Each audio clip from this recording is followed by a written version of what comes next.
The emergency session hall of the Galactic Council buzzed with nervous energy. Representatives from 43 species filled the circular chamber, their various forms shifting in seats designed to accommodate everything from gaseous luminary to the massive stone-like Krodan. At the center platform stood War Master Catharn of the Vraxis Dominion, his forearms crossed over his armored chest, mandibles clicking with barely contained aggression. Ambassador Chen Wei sat in the human delegation area, a small section near the back. The seat next to him was empty. Earth only sent 2 representatives to most council sessions. They were a minor power, after all, 23 years since first contact, and humanity still controlled just 7 star systems. Nothing compared to the Zenthari's 200 systems, or the Vraxis Dominion's iron grip on 70 conquered worlds. The council must decide. Catharn's voice boomed through the translation devices everyone wore. Surrender the 3 contested systems to the Dominion, or face total war. We have developed new weapons. Your combined fleet will burn. Murmurs rippled through the chamber. The Overlean strategic commander stood, her blue skin pale with worry. The contested systems contain 12 billion inhabitants. We cannot simply abandon them. Then you choose war, Catharn said simply. Chen watched the debate unfold with calm eyes. He had seen this coming for months. The Vraxis had been growing bolder, testing boundaries, probing defenses. They were predators, and they had finally decided the council looked weak enough to challenge. The Zenthari chief constructor activated his speaking platform. Our shipyards can produce additional vessels, but it will take time. The Vraxis fleet currently outnumbers our combined forces. Cowards, Catharn spat. You hide behind your factories and your trade routes. The Dominion takes what it wants. Several smaller species began arguing for surrender. Better to lose 3 systems than risk total war. Chen noticed how Catharn's eyes gleamed at their fear. The War Master was enjoying this. Then Catharn's gaze fell on the human section. A cruel smile spread across his face. Perhaps we should test the Council's resolve on a smaller scale first, Catharn said, his tone almost casual. Humanity controls 2 systems bordering Dominion space. We claim them as buffer zones. Surely the Council will not risk war over the humans and their modest fleet. The chamber fell silent. Every eye turned to Chen. The ambassador stood slowly, smoothing his gray suit. He was 57 years old, with silver hair and the calm demeanor of someone who had spent decades in difficult negotiations. He walked to the speaking platform without hurry. The answer is no, Chen said simply. Catharn's laughter was harsh, clicking and scraping. The humans refuse? You have 40 ships. We have cataloged your entire fleet. Destroyers and frigates outdated by galactic standards. You are irrelevant. You have cataloged what we allowed you to see, Chen replied, his voice level. I strongly advise the Dominion to reconsider. Humanity offers neutrality in your dispute with the Council. Decline this offer at your own peril. Confusion swept the chamber. What was Chen talking about? The human fleet was public knowledge. Every species maintained intelligence on their neighbors. The 40 human ships were all that existed. Everyone knew this. Catharn leaned forward, his massive frame towering over the human. Is this a bluff? Does the prey think it can frighten the predator with empty words? It is not a bluff, Chen said. It is a warning. One I hope you will heed. The War Master's laughter grew louder. Then humanity has chosen extinction, how sad. How utterly predictable. He turned to address the full council. Let this be a lesson. The Dominion will crush the human systems within 1 week. Then we will return to discuss the Council's surrender of the contested territories. Watch what happens to those who defy us. Catharn and his delegation left the chamber. The moment the doors sealed behind them, chaos erupted. Representatives shouted questions at Chen. What did he mean? What had humanity hidden? Was he insane? Chen raised his hand for silence.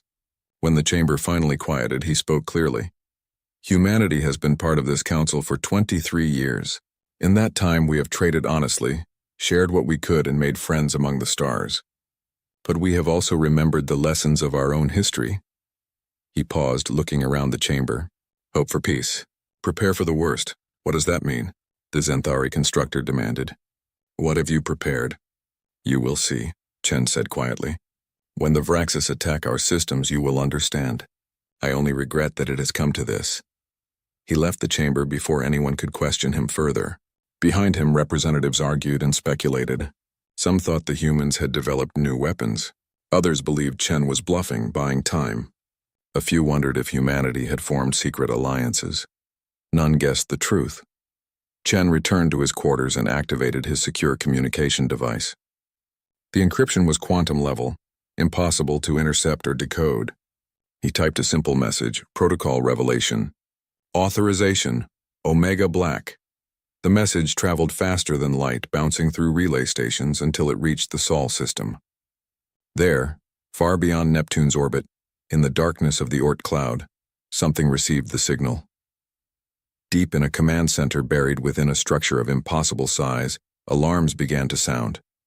Crew members who had lived their entire lives in that structure moved to their stations with practiced efficiency. They had trained for this moment since birth.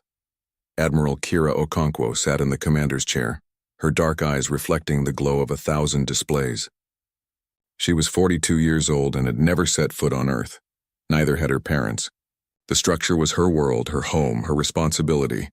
Confirmation received, her communications officer reported.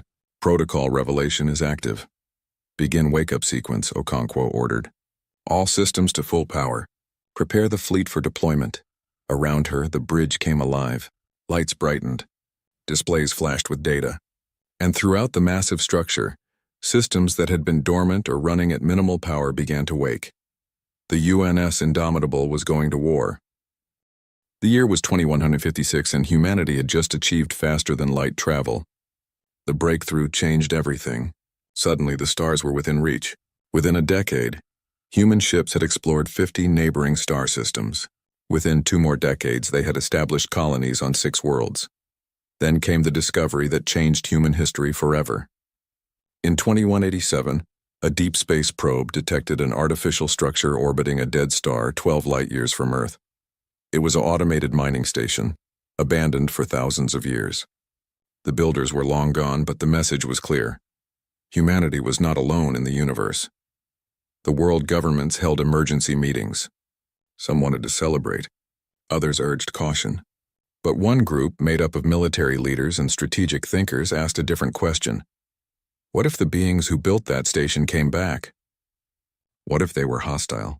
Project Bulwark was born in secret in 2156. The public never knew. Even most government officials were kept in the dark. Only a few hundred people initially knew the truth. Humanity was going to build something that could ensure their survival. No matter what they found in the stars, they chose the Oort cloud as their construction site.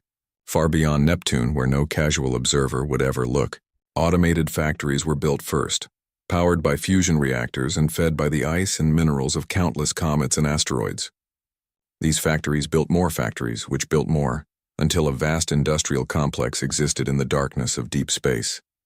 Then they started building the Supercarrier. It took decades. The structure grew slowly, assembled by millions of robots working in the cold and silence. It was designed to be completely self-sufficient. Agricultural domes to grow food, recycling systems to reclaim every drop of water, manufacturing facilities to build everything from clothes to starships, power generators using technologies that pushed the boundaries of physics and weapons that made Earth's regular military fleet look like toys. When humanity made first contact with the Galactic Council in 2324, Project Bulwark had been building for 168 years. The UNS Indomitable was 70% complete. The second supercarrier had just begun construction. The humans who met the aliens were friendly, eager to trade and learn. They shared their culture, their art, their history. They built embassies and signed treaties, and they carefully hid the fact that they were preparing for the possibility that peaceful coexistence might fail. Now, in 2347, that preparation was about to be tested. The Vraxis Dominion attacked without warning. Their fleet of 8,000 warships dropped out of faster-than-light travel at the edge of human space, weapons already charging. The human outer defense perimeter consisted of 20 ships stationed across 3 systems. The battle lasted 40 minutes. Galactic news networks broadcast the slaughter across Council space. Species watched in horror as human ships fought desperately against impossible odds. The human captains were brave, using clever tactics and fighting to the last. But bravery meant nothing against such overwhelming force. This is the fate of those who defy the Dominion, Catharn announced to the galaxy. The humans will serve as an example. The Vraxis fleet advanced deeper into human territory. They expected the remaining 20 ships to mount some kind of defense. Instead, they found the ships retreating toward Earth, moving in a coordinated pattern that seemed more like a migration than a military maneuver. They flee like prey animals, Catharn's second-in-command observed. "Let them run," Catharn replied. "We will catch them at their homeworld and finish this." The Vraxis fleet pursued, confident in their victory. Behind them, they left 3 human colony worlds under occupation. The colonists were terrified but alive. The Vraxis wanted prisoners, proof of their conquest. In the Galactic Council chamber, representatives watched the invasion with growing dread.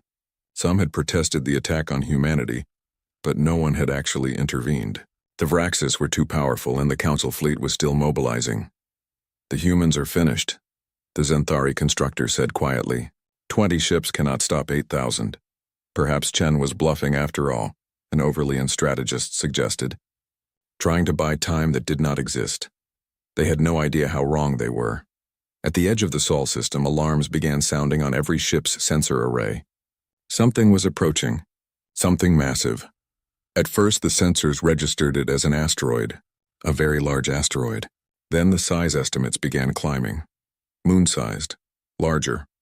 The sensors recalibrated again and again, trying to make sense of what they were detecting. Then it appeared. The UNS Indomitable translated into normal space like a mountain materializing from nothing. It was 847 kilometers long, shaped like a massive wedge with a flat top covered in what looked like city blocks. The sides were studded with weapons ports, hangar bays, and sensor arrays. Power readings made nearby ship sensors scream warnings about impossible energy levels. The human defense fleet, which had been retreating, suddenly stopped. They took up positions around Earth, waiting. The Vraxis fleet halted their advance, confusion spreading through their ranks. Officers shouted questions. Sensors operators rechecked their readings. This could not be real. Nothing this large could move faster than light. The power requirements alone would drain a star. Catharn stared at his displays, his mandibles frozen mid-click. "What is that?" he whispered. His communications officer's voice shook. "It is broadcasting human identification codes. It is a ship. A human ship." "Impossible," Catharn said. But even as he spoke, he watched his sensors track the massive vessel. It was not attacking. It was simply existing, hanging in space like a sleeping giant. Then the hangar bays began to open. There were hundreds of hangar bays, each one the size of a terrestrial city. And from each bay, small craft began to emerge, fighters by the look of them, each about the size of a Vraxis patrol ship. 10 fighters, 100, 1,000, 10,000. The sensors struggled to maintain count as the swarm kept growing. 50,000, 100,000. Still they came, pouring from the Supercarrier like insects from a disturbed nest. "How many fighters does that thing carry?" someone on Catharn's bridge asked. No one had an answer. Throughout the Vraxis fleet, panic began to spread. Officers demanded orders. Ship captains asked whether to advance or retreat. And Catharn, the feared war master who had conquered 17 species, could only stare at the impossible ship and the swarm of fighters that blotted out the stars. A message came through on all frequencies. A human woman's voice, calm and clear. "This is Admiral Kira Okonkwo of the UNS Indomitable. You were warned. You chose violence. Witness the consequence." The fighter swarm began to move, forming up into precise formations, and behind them, larger shapes began emerging from the Supercarrier's bays. Destroyers, cruisers, capital ships that made the Vraxis battleships look small. Catharn finally found his voice. "All ships battle formation. Target that carrier. We will destroy it." But even as he gave the order, he felt something he had not experienced in decades of warfare. Something he had made countless other species feel but had never known himself. Fear. The Vraxis Dominion had conquered 17 species using the same basic strategy. Overwhelming force applied with brutal efficiency. Their fleet would form into a hammer formation. A massive wedge of ships that would punch through any defense and crush resistance through sheer numbers. Catharn ordered his 8,000 ships into that familiar formation. They had never failed him before. One ship, no matter how large, could not stand against them all. The physics were simple. The Dominion had more guns, more missiles, more plasma cascade weapons. The human carrier would be destroyed. "Target the center mass of that vessel," Catharn commanded. "All ships fire on my mark." But before he could give the order to fire, the human fighter swarm moved. They did not charge forward like normal fighters. Instead, they split into dozens of groups, each group moving with perfect coordination. Within seconds, they had surrounded the Vraxis fleet on all sides. Above, below, flanking left and right, the Vraxis ships suddenly found themselves inside a sphere of human fighters. "Sir, they are not attacking," Catharn's tactical officer reported. "They are just holding position." Catharn felt his confidence waver. This was not normal fighter behavior.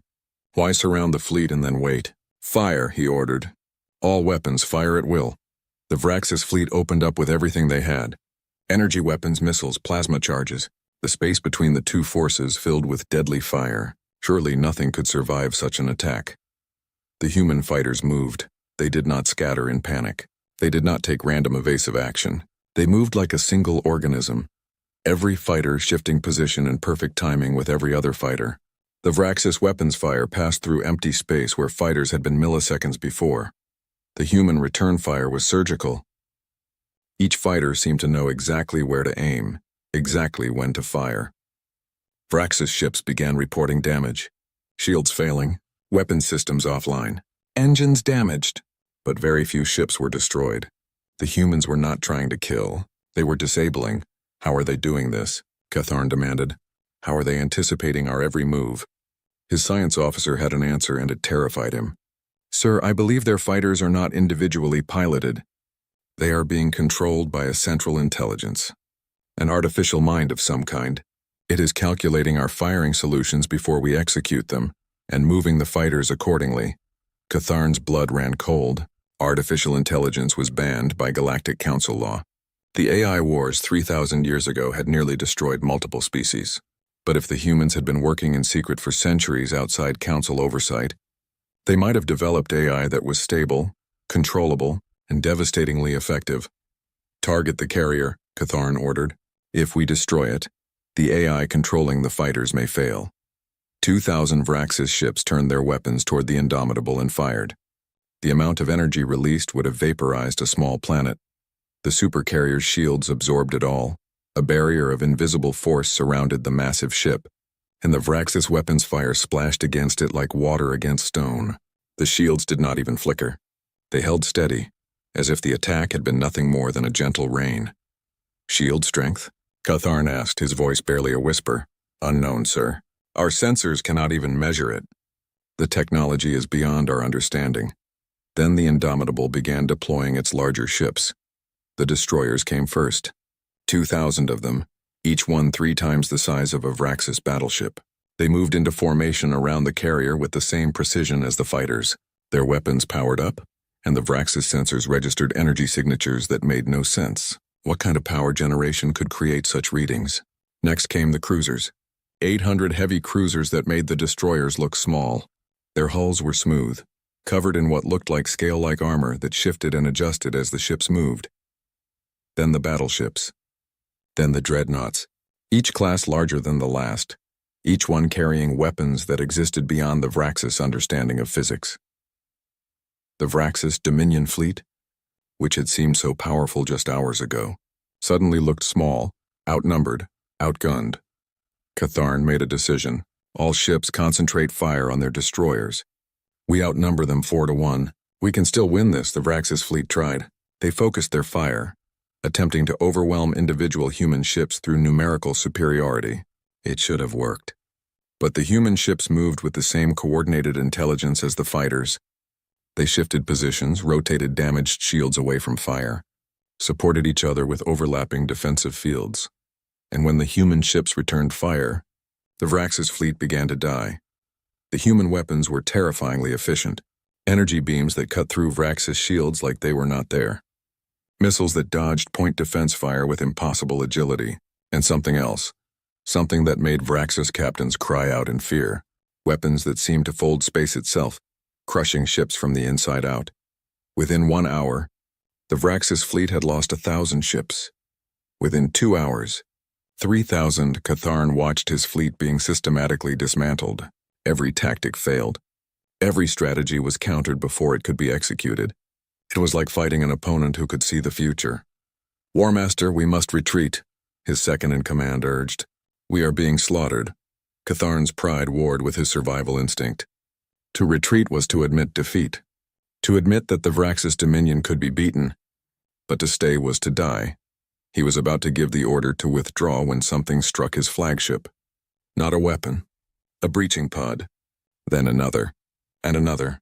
"We are being boarded," someone shouted. Catharn grabbed his plasma rifle and ran toward the breach points.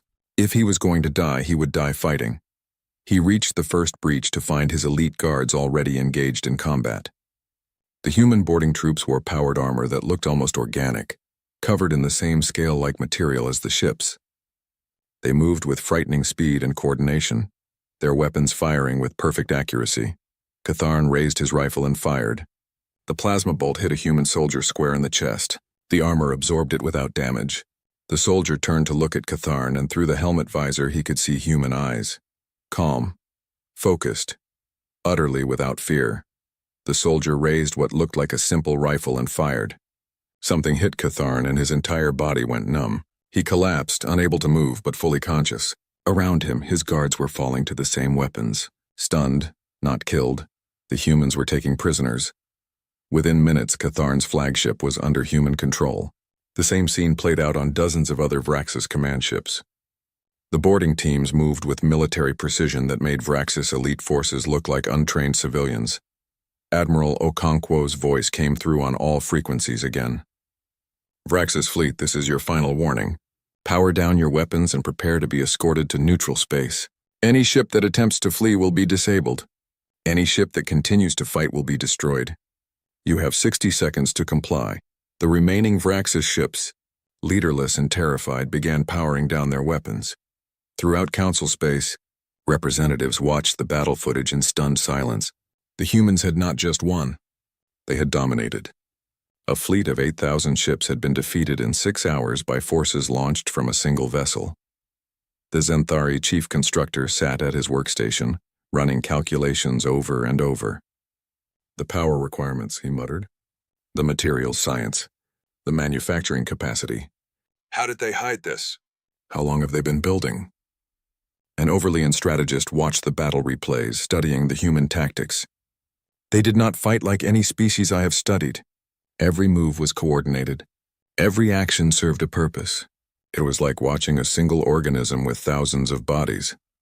In the Galactic Council chamber, Ambassador Chen stood at the speaking platform. Every representative waited for him to speak. The chamber was silent for the first time in its history. Chen looked around at the assembled species. Some looked afraid. Others looked angry. A few looked awed. "Humanity did not build one supercarrier," Chen said quietly. "We built 4. On sensor displays throughout Council space, 3 more massive signatures appeared. One emerged from the Kuiper Belt, another from deep space near Neptune, the third from a position beyond Pluto. Each one was the same impossible size as the Indomitable. The Indomitable was simply the closest to the conflict," Chen continued. "The others remain on station, protecting human space. This is what we have been building for the last 191 years. This is what we tried to warn the Vraxis about. This is why we asked them to reconsider." He paused, letting his words sink in. "We did not want this. We hoped we would never need to reveal these ships. But the Vraxis chose violence and we responded. We will always respond. Humanity will not be conquered. We will not be enslaved. We will not go quietly into extinction." The chamber remained silent. No one knew what to say. Everything they thought they knew about humanity had been wrong. The Galactic Council chamber had seen many historic moments in its 3,000-year history. But nothing compared to the chaos that erupted after Ambassador Chen's revelation. Representatives from 43 species all tried to speak at once. Some demanded explanations. Others made accusations.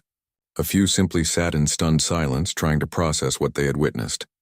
The Zenthari chief constructor was the first to gain recognition to speak.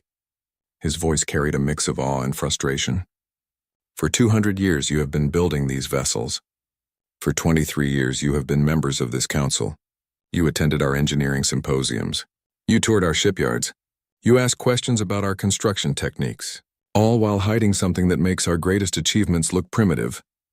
Chen remained calm at the speaking platform. We learned much from you. Your expertise helped us solve problems we might have struggled with for decades. We are grateful for that knowledge. You used us, a luminary representative said, their energy form flickering with anger. You pretended to be students while you were already masters. We were students, Chen corrected. And we still are. Your technology is remarkable in many ways. Your energy generation, your faster-than-light drives, your medical sciences. We have learned from all of you. What we built in secret was not better than your work. It was simply different, designed for a different purpose, an Overlion strategist stood. And what purpose is that? Conquest? Intimidation? You have 4 ships that each carry more firepower than some species' entire fleets. What are we supposed to think? Chen took a breath before answering. You are supposed to think that humanity takes its survival seriously. Let me tell you a story about Earth's history. 400 years ago, our world was divided into hundreds of nations. We fought each other constantly. Wars that killed millions, weapons that could destroy our entire planet. We came very close to extinction several times, and it was always because someone chose violence when diplomacy was possible. He paused, looking around the chamber. We learned from those mistakes. When we reached the stars and found evidence of other civilizations, we made a choice. We would seek peace with anyone we met. We would trade, share, learn. But we would also ensure that if peace failed, we could protect ourselves. The supercarriers are not weapons of conquest. They are insurance policies. Insurance against what? The Zenthari constructor asked. Against extinction, Chen replied. Every species in this council has dozens or hundreds of worlds. If one falls, you continue. But humanity has 7 systems. If Earth were destroyed, we would lose our homeworld, our history, our culture. The supercarriers ensure that even if the worst happens, humanity will survive. Each one is a complete civilization. 2.3 million people live on the Indomitable alone. It has agricultural domes, schools, hospitals, manufacturing facilities. If Earth fell tomorrow, those 2.3 million humans could sustain themselves indefinitely and rebuild our species. The chamber fell quiet as representatives absorbed this. It was a level of preparation that bordered on paranoia. But given what they had just witnessed, it was also undeniably effective. A small species from the outer rim, the queenal, spoke up. Their representative was barely a meter tall, with multiple eyes and soft fur. For species like mine, with limited resources and only 3 colony worlds, what you describe sounds less like a threat and more like hope. If our world were threatened, we would have nowhere to go. But you thought ahead. You prepared. Perhaps we have been looking at this wrong. Not everyone agreed. Several larger, more militaristic species saw the human supercarriers as a direct threat to the power balance. Over the next days, as the council continued its sessions, a clear divide emerged. Some species wanted to form closer ties with humanity. Others wanted restrictions placed on human military development. Meanwhile, the Vraxis Dominion was collapsing. Warmaster Catharn's defeat had shattered the aura of invincibility that held their empire together. Conquered species began rebelling. The Dominion's own government fractured into competing factions. Catharn himself was executed by his own people, blamed for the disaster. The Dominion's acting leader came before the council to sue for peace. They offered massive reparations to humanity. Territory, resources, technology, whatever it would take to avoid complete destruction. Ambassador Chen surprised everyone with his response. Humanity wants no territory from the Vraxis Dominion. We want no reparations. We want only one thing, peace. Not just with us, but with all species. The 17 worlds you conquered must be granted independence. The Dominion will cease all expansion and respect the sovereignty of your neighbors. If you agree to these terms, humanity will consider the matter settled. The Vraxis representative was stunned. You ask for nothing for yourselves? After we attacked you? We ask for a better galaxy, Chen replied. One where conflicts are resolved through dialogue instead of warfare. We demonstrated our military power because we had no choice. But that is not the future we want. The council voted to accept the peace terms. The 17 formerly conquered species were granted independence and offered council membership. It was a historic moment, and it changed the council's nature. For the first time in centuries, it had enforced justice against a major power. But not everyone was happy with the new order. In a secret meeting far from the council chamber, representatives from 5 species gathered. They called themselves the hierarchs, and they represented civilizations that had thrived on the old power structure. The uncertainty had been useful to them. Conflicts between major powers created opportunities for profit and political maneuvering. Humanity has upset the balance, their leader, a Croton general, said. His rock-like body rumbled with each word. Today they enforce peace. Tomorrow they could enforce anything they want. Who could stop them? They could rule the galaxy if they chose, a reptilian Sarkesh added. 4 supercarriers, unknown additional technologies. And they are clever. They present themselves as peacekeepers, which makes opposition to them seem unreasonable. Then we must act before they consolidate power, the Croton decided. We need to destroy Earth and the supercarriers simultaneously. If we use overwhelming force before they can react, we can eliminate the threat. They called it Operation Sunfall. Intelligence operatives would infiltrate human systems, gathering targeting data. Meanwhile, the hierarchs would quietly assemble a fleet from their combined forces, 20,000 ships hidden in the dark spaces between stars. When everything was ready, they would strike without warning. It was a good plan. It might have even worked. But humanity's intelligence services had been refined over centuries of spying on themselves. Human nations had spent hundreds of years trying to steal each other's secrets, developing ever more sophisticated methods of espionage and counter-espionage. When those same techniques were applied to alien civilizations that had never needed such paranoia, the results were startlingly effective. Human intelligence detected the conspiracy within 2 weeks of its formation. Ambassador Chen received the report in his quarters. He read it 3 times, feeling a cold anger build in his chest. After everything humanity had done to avoid escalation, after offering peace instead of revenge, these species were planning to destroy Earth. He could have ordered a military response. The Indomitable could have eliminated the hierarch's hidden fleet before they even knew they had been discovered. It would have been efficient, clean, and completely within humanity's capabilities. Instead, Chen did something the conspirators never anticipated. He made it public. At the next council session, Chen presented all the evidence: intercepted communications, fleet movement data, intelligence reports, everything laid out for the entire council to see. We could have eliminated this threat quietly, Chen said, his voice hard. We could have destroyed the hierarch's fleet and their homeworlds before they knew we were coming. We have that capability, but that is not the precedent we want to set. He looked directly at the 5 species representatives. They sat frozen, their conspiracy exposed for all to see. You thought us weak when we first joined this council? Then you thought us terrifying when we revealed our military power. We are neither. We are simply survivors who refuse to die quietly. And we believe that the law should apply equally to all species, including ourselves. The council erupted in debate. The hierarchs tried to defend themselves, claiming they had only been preparing defensive measures, but the evidence was overwhelming. They had been planning an unprovoked attack on a council member. The vote was nearly unanimous. The hierarchs' governments were censured. Economic sanctions were imposed. And in 3 of the 5 species, the exposure of the conspiracy led to political revolutions that replaced the old governments with reformist factions. After the session ended, Admiral Okonkwo contacted Chen through secure channels. Her image appeared on his communication screen, her expression grave. The council is asking more questions, she said, about our technology, our capabilities. Some of the scientists are getting suspicious. They are starting to wonder what else we might be hiding. Chen nodded slowly. I know. I have been fielding requests for technical exchanges, for tours of the supercarriers, for detailed specifications. Everyone wants to know our secrets. Should we tell them about Project Nexus? Okonkwo asked. Chen was silent for a long moment. Project Nexus was humanity's other secret, one that made the supercarriers look small by comparison. Not yet, he finally said. The supercarriers were enough of a shock.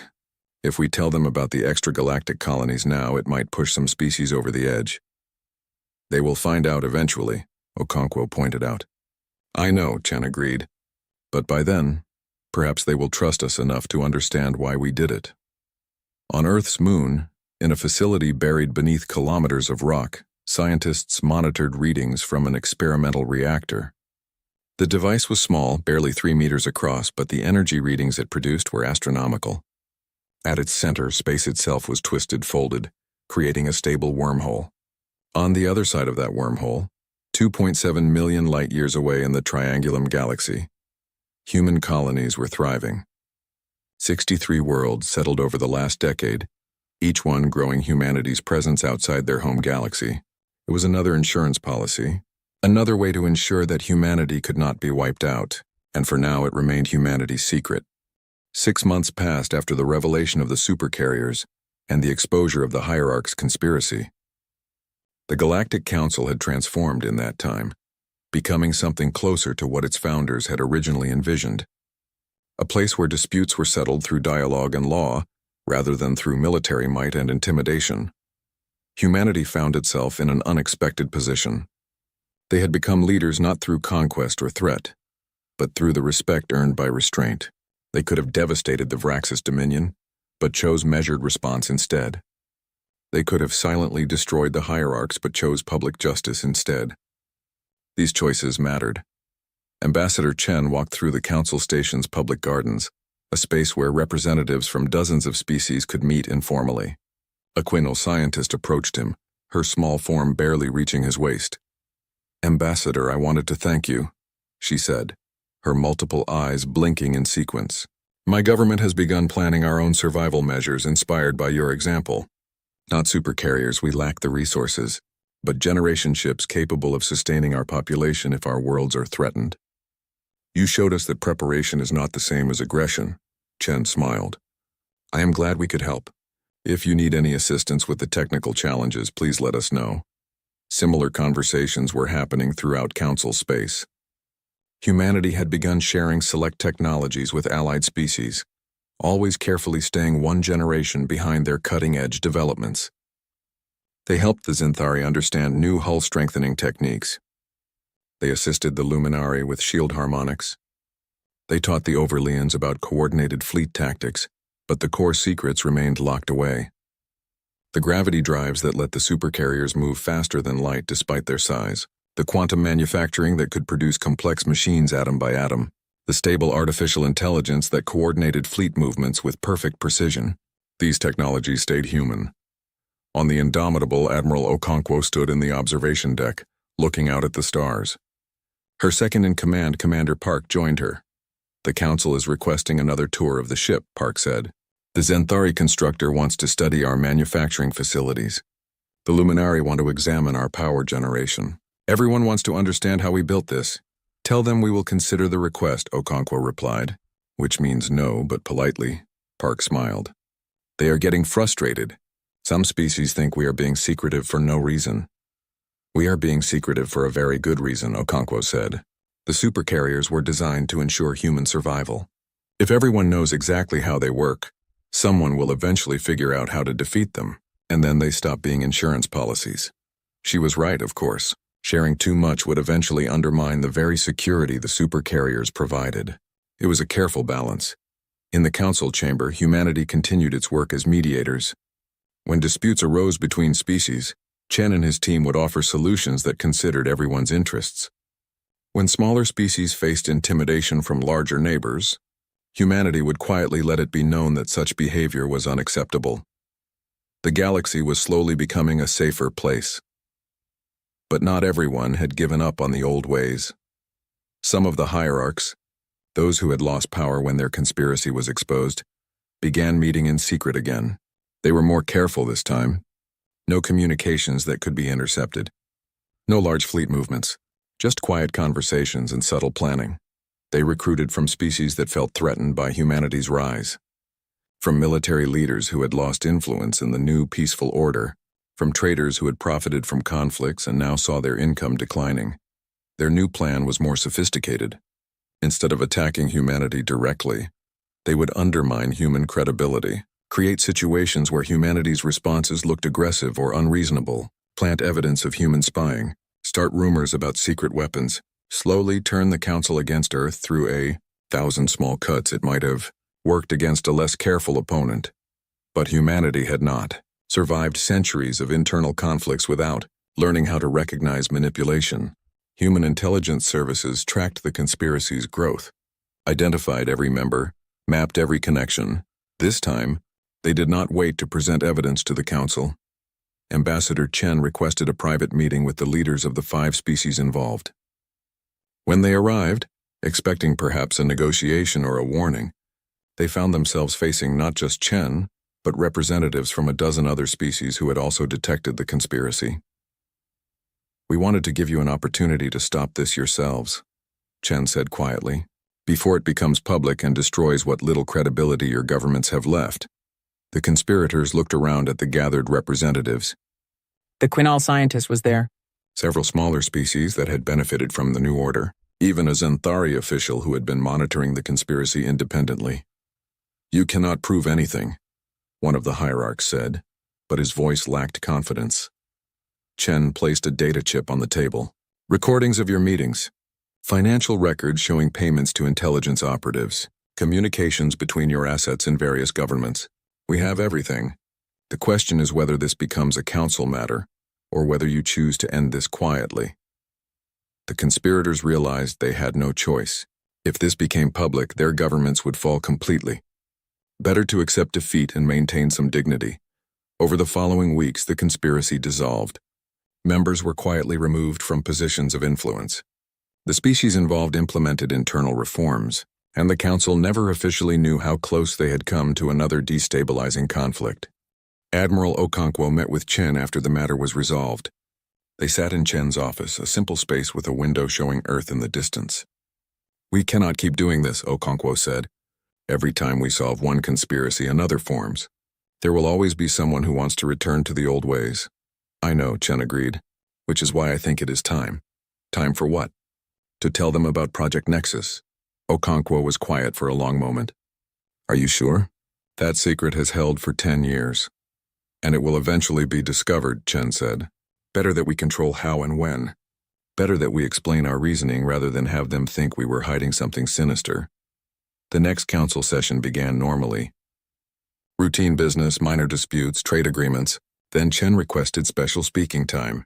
When he stood at the platform, every representative gave him their attention. When humanity's ambassador requested special time, it usually meant something significant. "Members of the council," Chen began, "humanity has another revelation to share. 10 years ago we completed Project Nexus, a stable wormhole generator that allows instantaneous travel between galaxies." The chamber erupted. Questions flew from every direction. Chen waited for silence. "We have established 63 colony worlds in the Triangulum Galaxy," he continued. 2.7 million light-years from here. These colonies are thriving. They represent another insurance policy, another way to ensure that humanity cannot be eliminated. A Xanthari representative stood. "You have been colonizing another galaxy while participating in this council?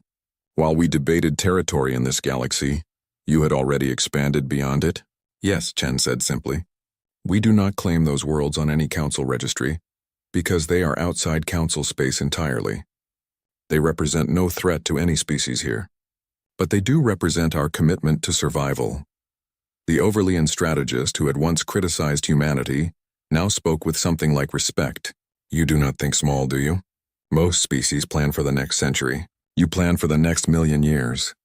We plan for survival," Chen corrected, "however long that requires."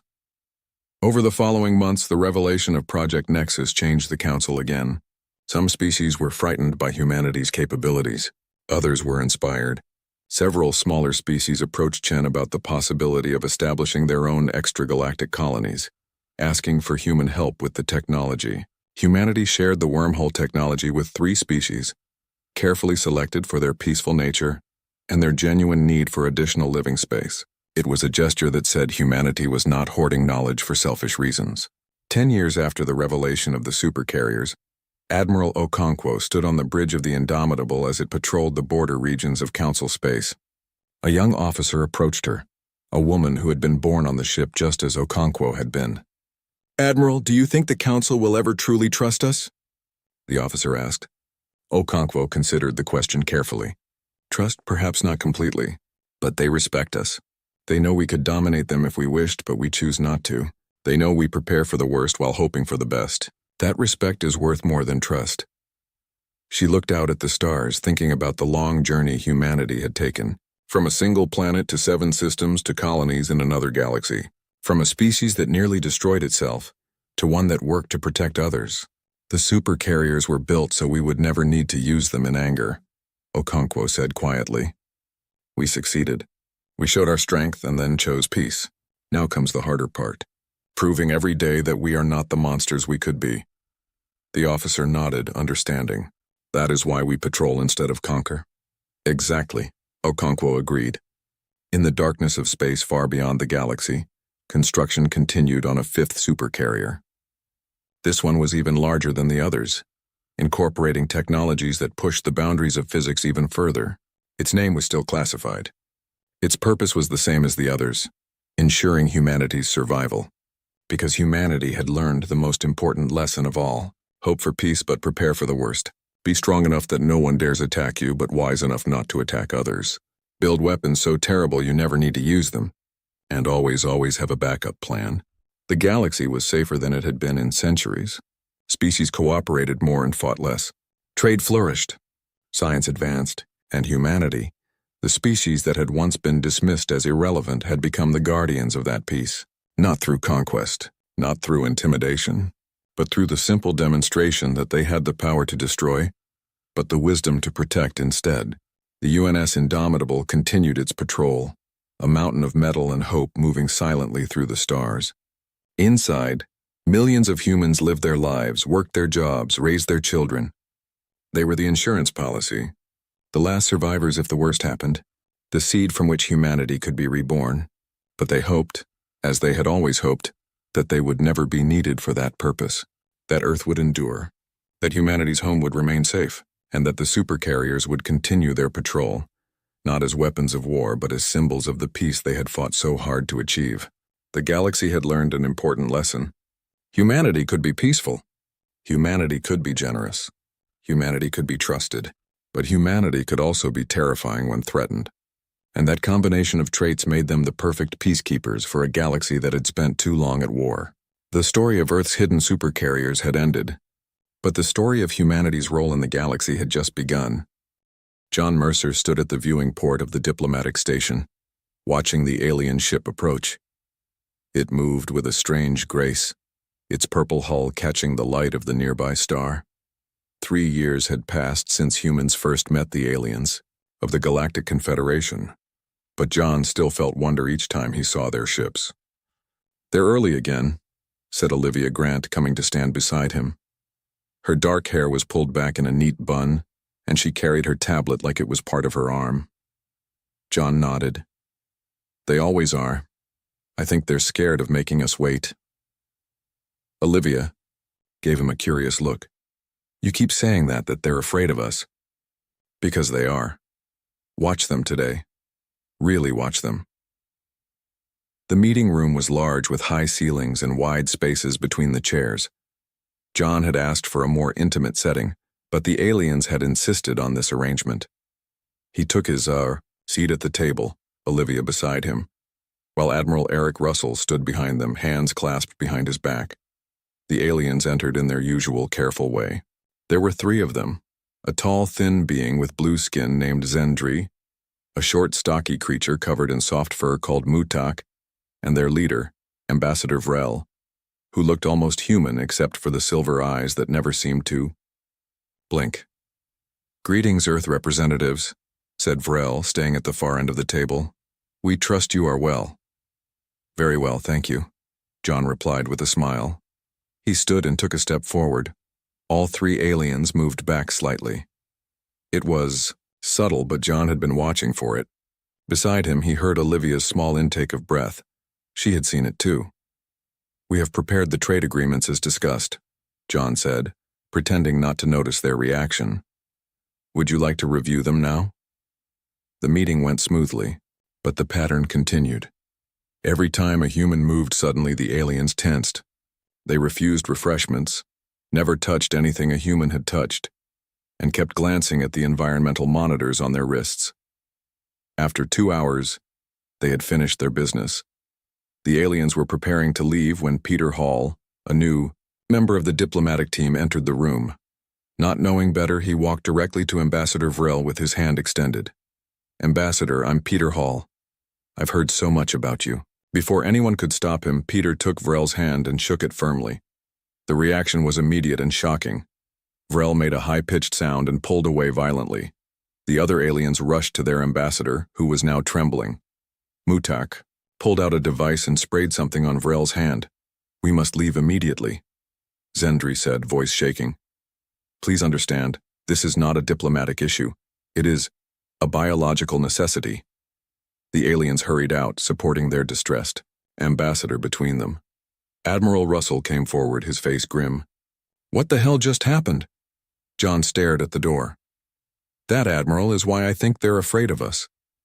Later that evening, John sat in his office reviewing the day's events. Olivia entered looking troubled. "You were right," she said, sitting across from him. "I checked the environmental settings they request for every meeting. They're filtering our air, monitoring our microbes. It's like they think we're walking biohazards." John nodded. "And now we have proof it's not just cultural. Did you see Vrel's reaction? That was fear, possibly even pain." "But why would an advanced, spacefaring civilization be afraid of us?" Olivia asked. "We're centuries behind them technologically." "Maybe it's not about technology," John said. "Maybe it's about biology." Their conversation was interrupted when Admiral Russell entered without knocking. His face was tight with tension. "We intercepted a communication from the Confederation ship to their homeworld," he said, placing a datapad on John's desk. "Our linguists just finished translating it." John picked up the pad and read aloud. "Emergency protocol initiated after Class 4 biological contact. Ambassador Vrel receiving treatment, requesting permission to return to quarantine station." "Class 4 biological contact?" Olivia repeated. "What does that mean?" "Keep reading," Russell said grimly. John scrolled down, and his eyes widened. "Humans confirmed as Type 4 biological hazards. All personnel who made contact to undergo full decontamination." "Type 4 biological hazards?" Olivia looked shocked. "That's how they classify us?" "Apparently," Russell said. "And according to our intelligence, no other sentient species has that classification." John leaned back in his chair, mind racing. "This explains everything: the distance they keep, the environmental monitors, their refusal to share food or touch anything we've handled." "But what makes us biological hazards?" Olivia asked. "We're not carrying any diseases dangerous to them, at least not that we know of." "That's what you two are going to find out," Russell said. "I've arranged for you to get access to the Confederation's archives about Earth. They've been studying us for centuries, apparently." "They've been watching us?" John asked, surprised. Russell nodded. "Long before we knew they existed. The request for access has been approved under the Scientific Exchange Treaty. You leave tomorrow for the Confederation Central Archives." "They agreed to let us see their files about us?" Olivia asked.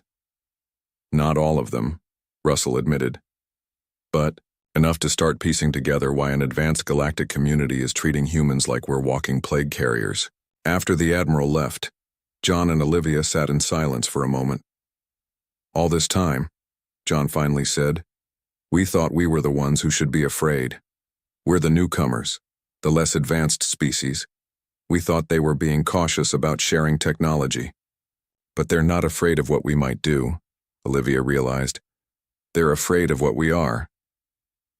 John looked out his window at the stars. Among those countless points of light, 27 different alien civilizations had built a community. They had achieved peace, mastered space travel, and created wonders humans could barely imagine. And yet they were afraid of humans. "We need to understand why," John said. "Because if we're a threat to them without even trying to be, what happens when they decide we're too dangerous to have around?" Olivia's expression was solemn. "Tomorrow, we find out what the aliens know about humans that we don't know about ourselves." As they prepared for their journey, neither of them realized they were about to discover that everything humans took for granted about themselves was, to the rest of the galaxy, utterly terrifying. The Confederation Central Archives was a massive structure floating in space near what humans called Proxima Centauri. It looked like a giant silver snowflake, with 6 arms extending from a central hub. John and Olivia stared at it through the viewport as their shuttle approached. "It's beautiful," Olivia whispered. Their guide, a tall, blue-skinned alien named Zarthal, nodded. "It contains the knowledge of 27 civilizations spanning over 15,000 years. John noticed that Zarthal stood farther away from them than necessary. Even after a week of travel together, the alien scientist maintained a careful distance. The shuttle docked, and they followed Zarthal through bright corridors. Other aliens moved aside as they passed. Some watched with obvious curiosity, others with what John could only interpret as fear.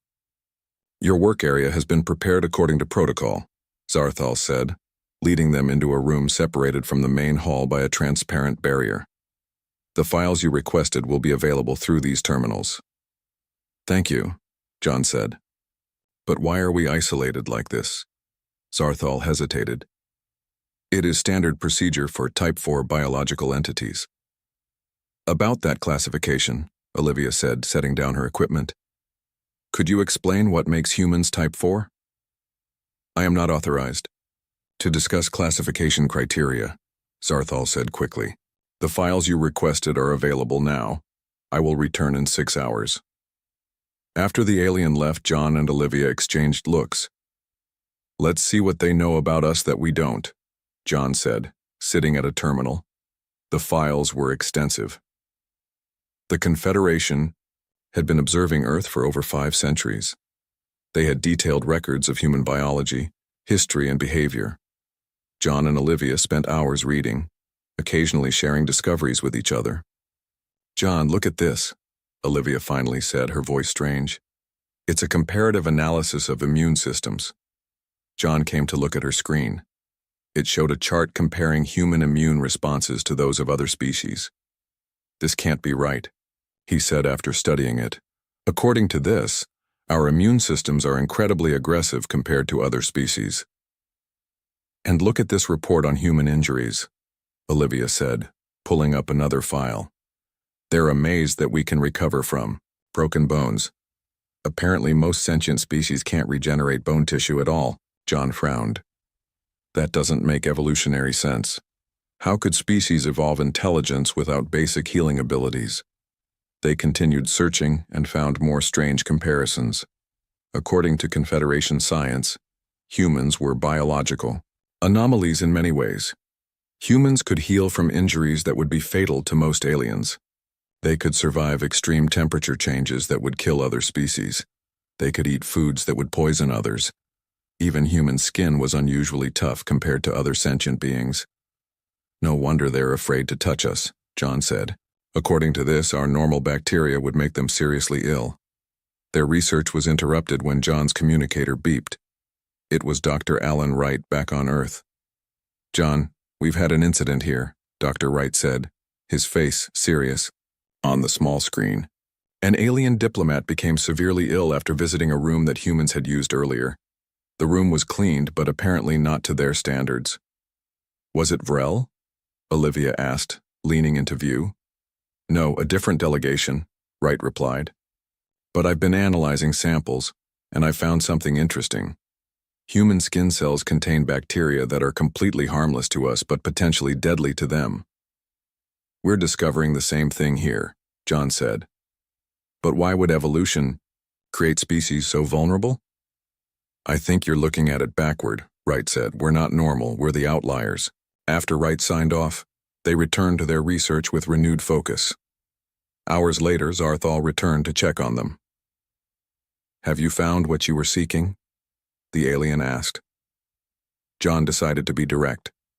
"We've learned that our biology is different from other species, but we don't understand why. Most of these files describe what makes us different, not why." Zarthal looked around nervously, then lowered his voice. "I cannot officially help you, but perhaps you should examine file series X7 regarding evolutionary environments." After the alien left, they quickly found the files. What they discovered was astonishing. "Earth is classified as a death world," Olivia read aloud. "High gravity, extreme temperature variations, Intense radiation, aggressive predators, and constant microbial threats. Look at this comparison, John said. Most intelligent species evolved on worlds with stable environments, minimal predation, and low microbial diversity. Olivia sat back, her expression shocked. We evolved in what they consider hellish conditions. No wonder we're built differently. And this explains their fear, John added.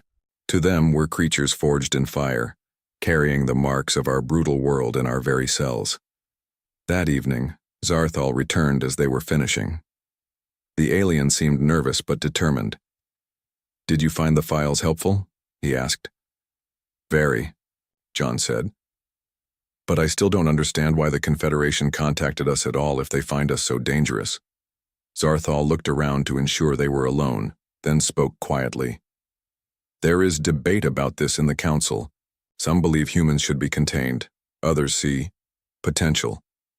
Potential for what? Olivia asked. I cannot say more, Zarthal replied. But not all fear is negative.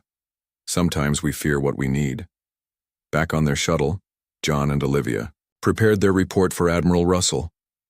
We're not just different, Olivia said, summarizing their findings. We're fundamentally unlike any other sentient species they've encountered. Our bodies are built to survive conditions that would kill them instantly, and our normal body functions would make them sick, John added. Our skin sheds cells constantly. We exhale carbon dioxide. We host trillions of bacteria. So what do we tell the Admiral? Olivia asked. That aliens fear us because we're tough? John shook his head. We tell him the truth. To the rest of the galaxy, humans aren't just aliens. We're biological superweapons who don't even realize our own power. As their shuttle pulled away from the archives, John looked back at the snowflake structure. Somewhere in those vast databases was more information about humans. Information the Confederation wasn't sharing yet. And he couldn't shake the feeling that Zarthal's words held a deeper meaning. What kind of potential could a galaxy of peaceful beings see in creatures they feared to touch? The answer, he suspected, was waiting for them back on Earth. Captain Lisa Reeves stood on the bridge of the patrol ship Horizon. It was the first human vessel allowed to join Confederation patrols, and Lisa felt the weight of responsibility on her shoulders. 6 months had passed since John and Olivia returned from the archives with their disturbing discoveries about how aliens viewed humans. Status report, Lisa said to her communications officer. All systems normal, Captain, he replied. Our alien observers are in the observation deck. Lisa nodded. Tell Ben to keep them company. They seem nervous around the rest of us. Ben Carlson was the ship's anthropologist, studying how humans and aliens interacted. He was friendly and calm, which seemed to put the aliens at ease. The Horizon was patrolling a trade route that had recently seen pirate attacks. The Confederation had reluctantly agreed to let humans join the patrol after repeated requests. Their ship was smaller than the alien vessels but had more weapons.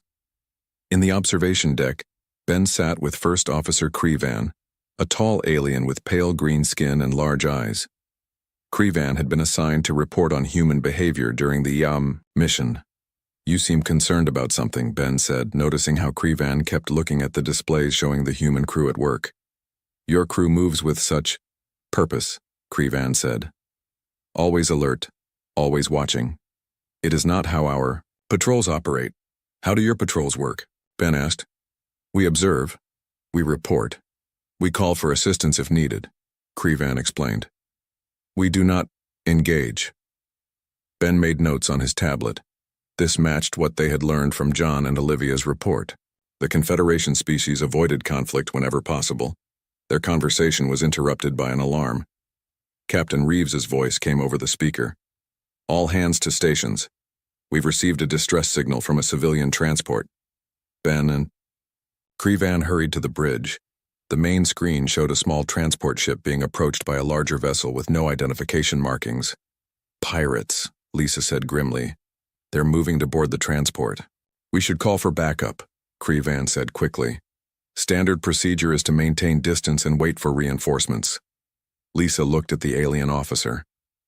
That transport has 30 civilians on board, Backup would take an hour to arrive. Yes, that is unfortunate, Crevan agreed. But it is the safe approach. Lisa's expression hardened. Not for those civilians, it isn't. She turned to her tactical officer. Prepare to intercept. Alert security teams for possible boarding action. Crevan looked alarmed. Captain, that is not protocol. We must observe and report only.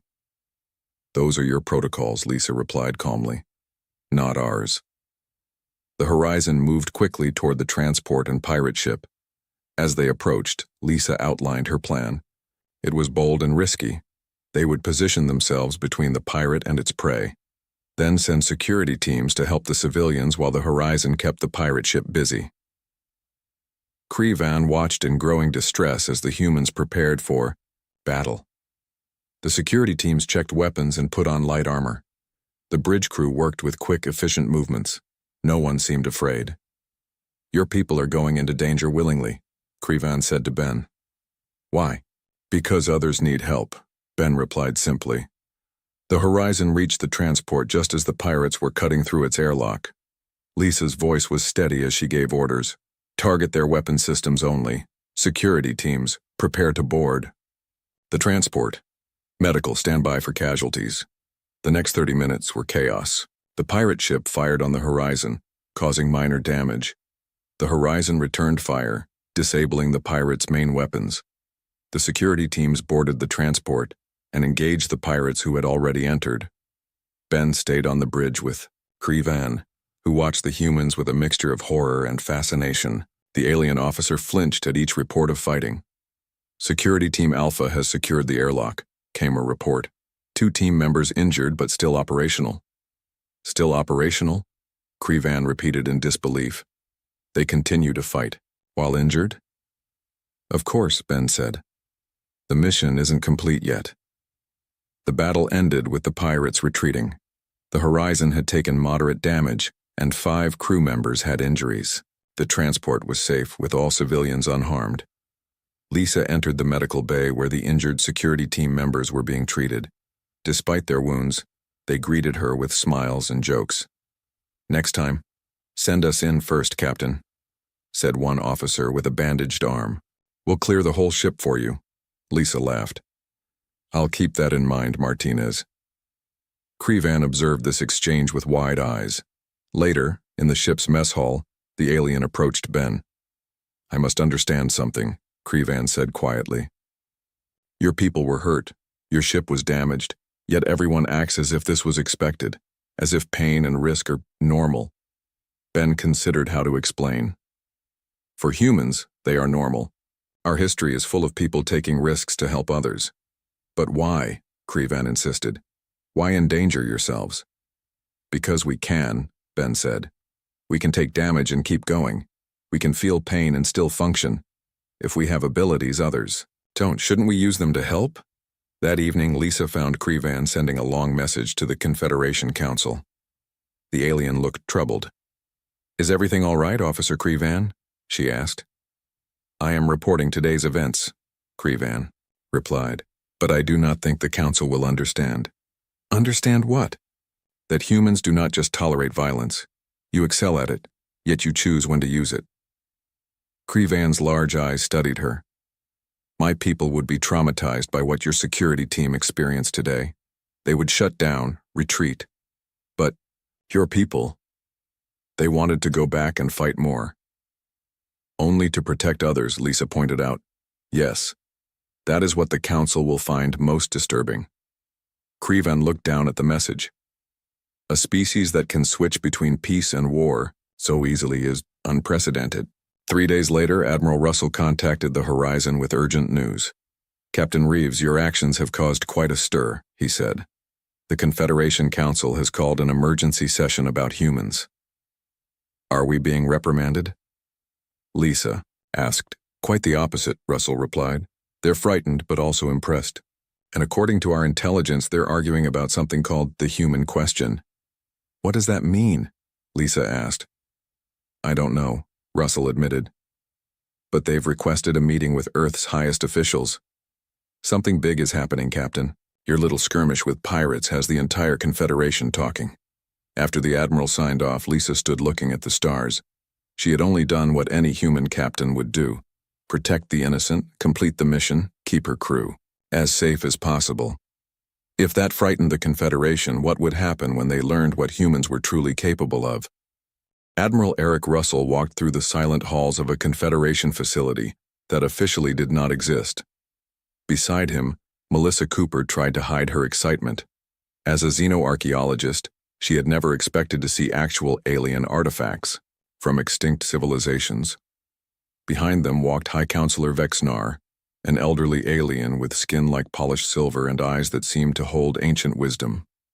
Unlike other aliens they had met, Vexnar made no effort to maintain distance from the humans. "What you are about to see," Vexnar said softly, "has never been shown to any species until they have been part of the Confederation for at least a century. We are breaking many rules by bringing you here." "Why make an exception for us?" Admiral Russell asked. "Because time is running out," Vexnar replied simply. They entered a vast chamber filled with strange objects. Some looked like pieces of technology, others like artwork. All were protected behind energy fields. "These are remnants of civilizations that existed before the current Confederation," Vexnar explained. "Species that rose to greatness and then vanished." Melissa approached one display containing what looked like a broken piece of metal with strange markings. "How old is this?" "Over 50,000 of your years," Vexnar answered. "It was part of a defense system built by the Xerelians, who were once the dominant species in this arm of the galaxy." "What happened to them?" Russell asked. Vexnar gestured for them to follow. They entered a smaller room with a large viewing screen on one wall. The alien touched a panel and the screen came to life, showing images of strange machine-like creatures. They were destroyed by these, the Devourers, a machine intelligence that emerges every few thousand years to harvest organic life. The images showed massive ships shaped like blades cutting through space.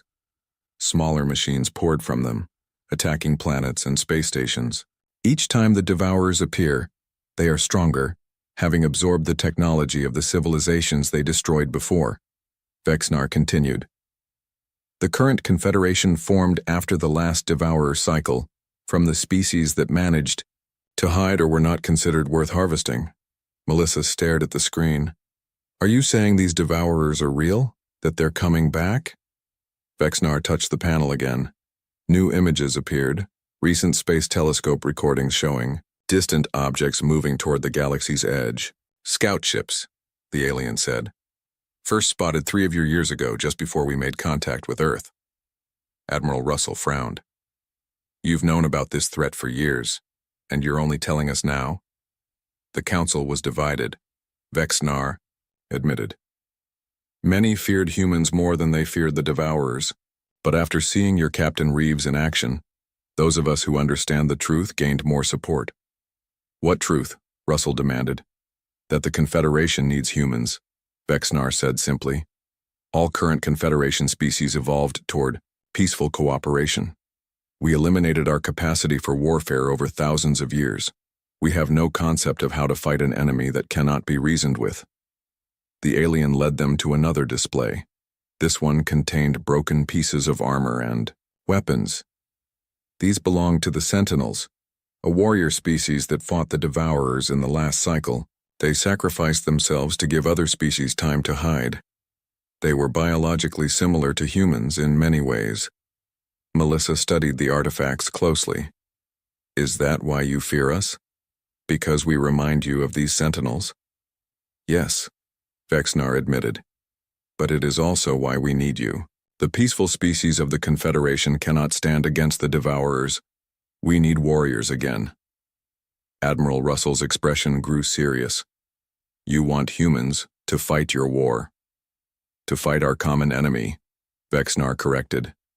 "If the Devourers return in force, Earth will be harvested just like any other world with advanced technology." As they left the artifact chamber, Vexnar took them to a laboratory where alien scientists worked with genetic samples. "There is something else you should know," the alien said. "We have been analyzing human DNA since we first discovered your planet. There are anomalies." "What kind of anomalies?" Melissa asked. Markers that suggest your species may not have evolved entirely naturally on Earth. Vexnar's voice was careful. There are sequences in human DNA that match fragments found in sentinel remains. Russell stopped walking. Are you suggesting humans are descended from these sentinels?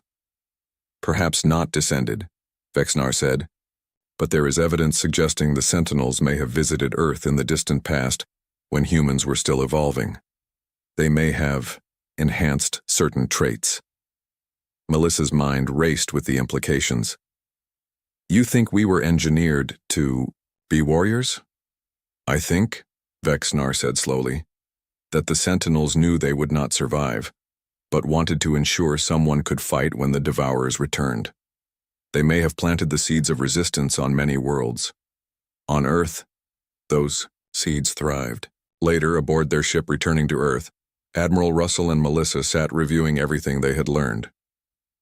If this is true, Melissa said, it explains so much about human biology and psychology, our capacity to endure pain, our ability to heal from injuries, our drive to protect others even at cost to ourselves. And now the Confederation expects us to be their protectors, Russell said grimly, to fight an enemy that has destroyed countless civilizations. Can we? Melissa asked. Should we? Russell stared out at the stars. If these Devourers are coming for all of us anyway, we don't have much choice. But I won't let humans be sacrificed like the Sentinels were. Their ship received an urgent message from Earth. The Confederation Council had officially requested Earth's help against the Devourer threat. They were offering advanced technology, ships, and weapons in exchange for human military expertise. They're scared, Russell said. For thousands of years, they've lived in peace, breeding out any tendency toward violence or aggression. Now they face an enemy that can only be defeated through warfare. And they need humans because we never lost those tendencies, Melissa finished. As their ship approached Earth, Melissa thought about everything they had learned. Humans weren't just biological anomalies. They might be the descendants of ancient warriors, or at least shaped by their influence. The very traits that made aliens fear humans might be the galaxy's only hope. She looked at Admiral Russell. What will you tell Earth's leaders? The truth, he said. That the aliens don't just fear us, they need us. And that for the first time in human history, our talent for warfare might save lives instead of ending them. President Samuel Washington stood at the window of the White House Oval Office, looking at the alien ship hovering in the distance. It had been 2 weeks since Admiral Russell and Melissa Cooper returned with their disturbing news about the Devourers. 2 weeks of intense debate about humanity's new role in the galaxy.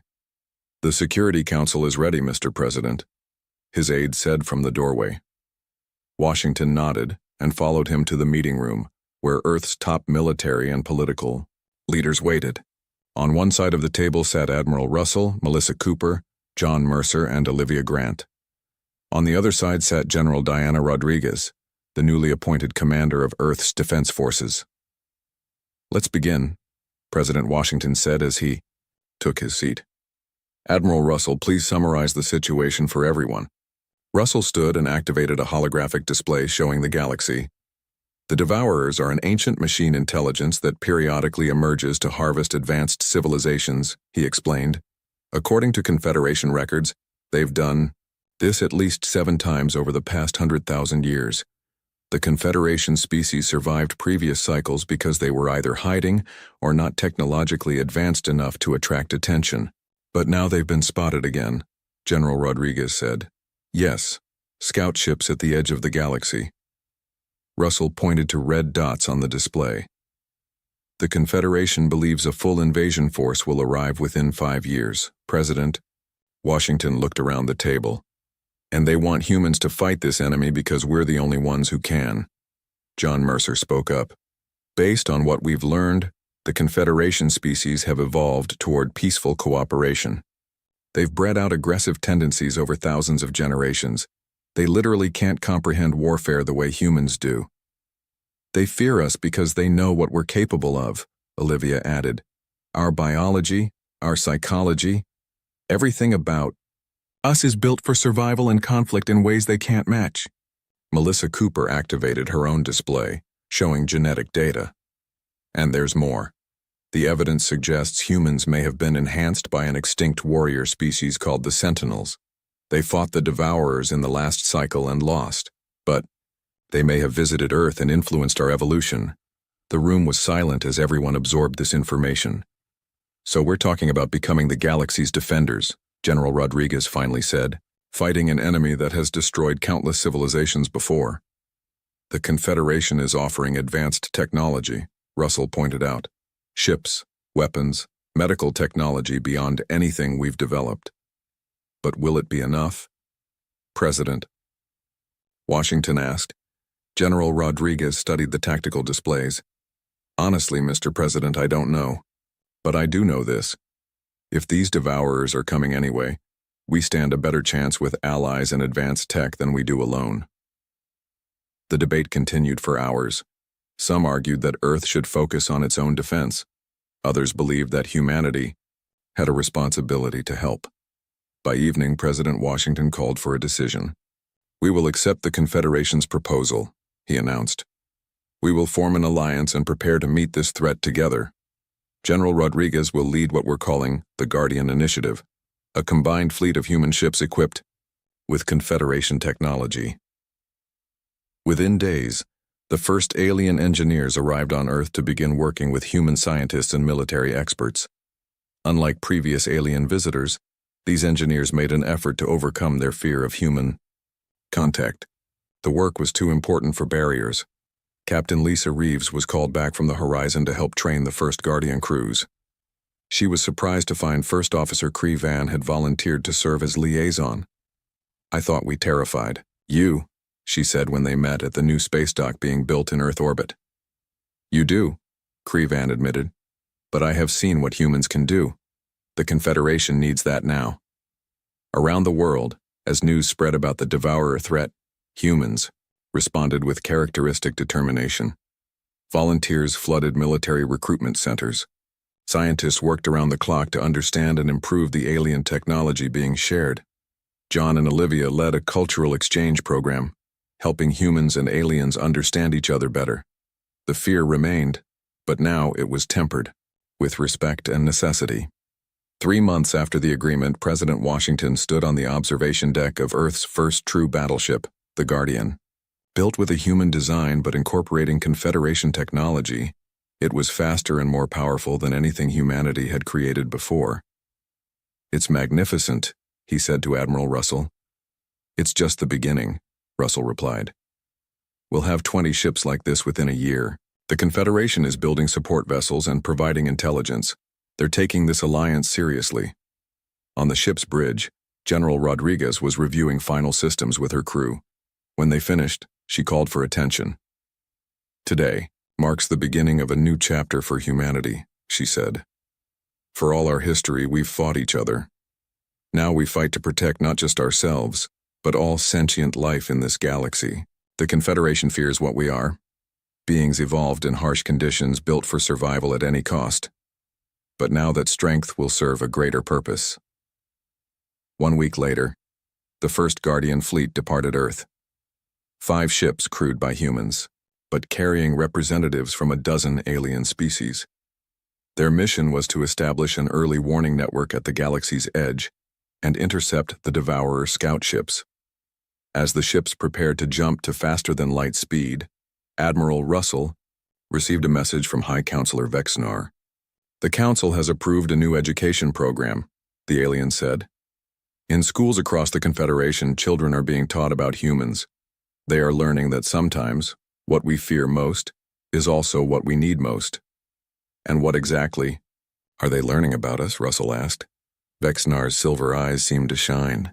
They are learning that humans are creatures of contradiction, capable of both great violence and great compassion, that your bodies were forged in the harshest conditions, making you stronger than any species in the Confederation, that when faced with impossible odds, humans do not surrender. The alien paused, then finished. They are being taught that long ago the Sentinels gave their lives to protect the galaxy.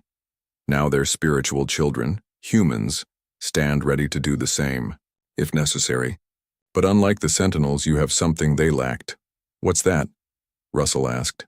The Sentinels fought alone, Vexnar said. Humans will not. Despite our fear, despite our differences, we stand with you now. Together, perhaps we will succeed where they failed. As the Guardian fleet vanished into the darkness of space on worlds throughout the Confederation, alien children looked up at the stars with new understanding. They were still afraid of humans, their strange biology, their capacity for violence, their unpredictable nature, but now they understood that sometimes the most frightening Guardian is also the most effective.